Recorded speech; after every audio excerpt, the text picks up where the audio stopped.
Assalamualaikum warahmatullahi wabarakatuh.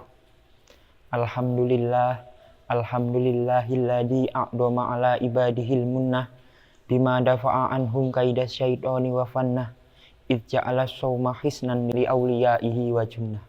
Wassalatu wassalamu ala Muhammadin qaidil khalqi wa mumhadis sunnah wa ala alihi wa ashabihi dawil absharis sakibah wal uqulil marjihanah. Amma ba'du.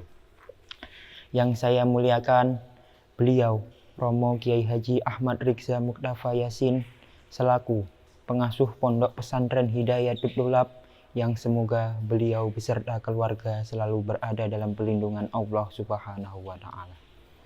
Kaum muslimin muslimat yang dirahmati Allah, pada hari ini kita telah memasuki bulan yang mulia, yakni bulan suci Ramadan. Bulan di mana Allah Subhanahu wa taala memerintahkan kepada umat muslim untuk berpuasa. Allah Subhanahu wa taala berfirman dalam surat Al-Baqarah ayat 183. Bismillahirrahmanirrahim. Ya ayyuhalladzina amanu kutiba alaikumus syiyamu kama kutiba alal ladzina min qablikum la'allakum tattaqun. Wahai orang-orang yang beriman, diwajibkan puasa bagi kalian sebagaimana diwajibkan bagi orang-orang sebelum kalian supaya kalian bertakwa. Namun, tahukah kalian bahwasannya puasa memiliki derajat-derajat atau tingkatan-tingkatan, yang mana tingkatan-tingkatan tersebut mempunyai definisi dan tata cara yang berbeda-beda. Dijelaskan oleh Imam Al-Ghazali dalam kitabnya yang berjudul Ihya Ulumuddin bahwasannya tingkatan-tingkatan puasa itu dibagi menjadi 3. Tingkatan yang pertama yakni shaumul umum atau puasanya orang-orang biasa. Inilah definisi puasa yang biasa kita kenal sebagai takrif syara', yaitu dengan cara menjaga diri dari melakukan perbuatan-perbuatan syahwat yang dapat membatalkan puasa mulai dari terbitnya fajar sampai terbenamnya matahari. Ini adalah tingkatan yang paling rendah yang mana biasa dilakukan oleh keumuman orang pada zaman sekarang. Melanjut ke tingkatan yang kedua, yakni shaumul khusus atau puasanya orang-orang khusus.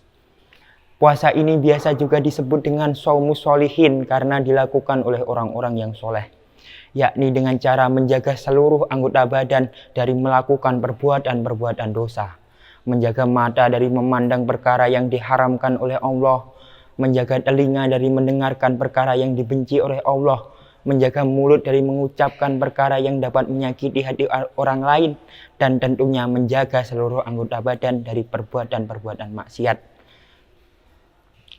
Termasuk juga yaitu menjaga perut dari mengonsumsi makanan-makanan yang syubhat, terlebih-lebih makanan yang halal ketika waktu berbuka telah tiba. Karena orang yang berpuasa lalu berbuka dengan menggunakan perkara yang haram itu diibaratkan seperti orang yang membangun sebuah gedung dengan cara menghancurkan sebuah kota, sia-sia dan tidak ada artinya. Sebagaimana sabda Rasulullah SAW, Bismillahirrahmanirrahim, khamsatu asya'a tuhbitus shauma aitubdilu sawabahu, al-ghibatu wal ghidbu wan namimatu wal yaminul gumusu wan nadru bis syahwati. Ada 5 perkara yang mana 5 perkara tadi dapat melebur pahalanya puasa. Yang pertama yaitu ghibah, yang kedua yaitu berbohong, yang ketiga yaitu mengadu domba, yang keempat yaitu bersumpah palsu, dan yang terakhir yaitu memandang dengan pandangan yang syahwat. Tak hanya itu, shaumul khusus juga ditempuh dengan cara meminimalisir mengonsumsi makanan-makanan halal ketika waktu berbuka telah tiba. Karena banyak sekali kita temui di zaman sekarang orang-orang yang mungkin merasa tersiksa dengan haus dan juga lapar, akhirnya melampiaskannya ketika waktu berbuka telah tiba. Dengan cara apa? Dengan cara memenuhi perut mereka dengan makanan-makanan halal. Sebenarnya hal itu tidak terlalu bagus. Kenapa? Karena terlalu banyak mengonsumsi makanan-makanan halal itu selain dapat membuat kita malas untuk beribadah, hal tersebut juga sangat kontras dengan tujuan puasa sendiri, yakni untuk melemahkan hawa nafsu. Rasulullah SAW bersabda, Bismillahirrahmanirrahim, ma min wi'ain abghadu ilallahi min mali'il halal.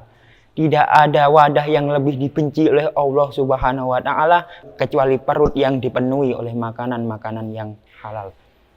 Melanjut ke tingkatan yang ketiga, yakni saumul khususil khusus atau puasanya orang khusus yang paling khusus.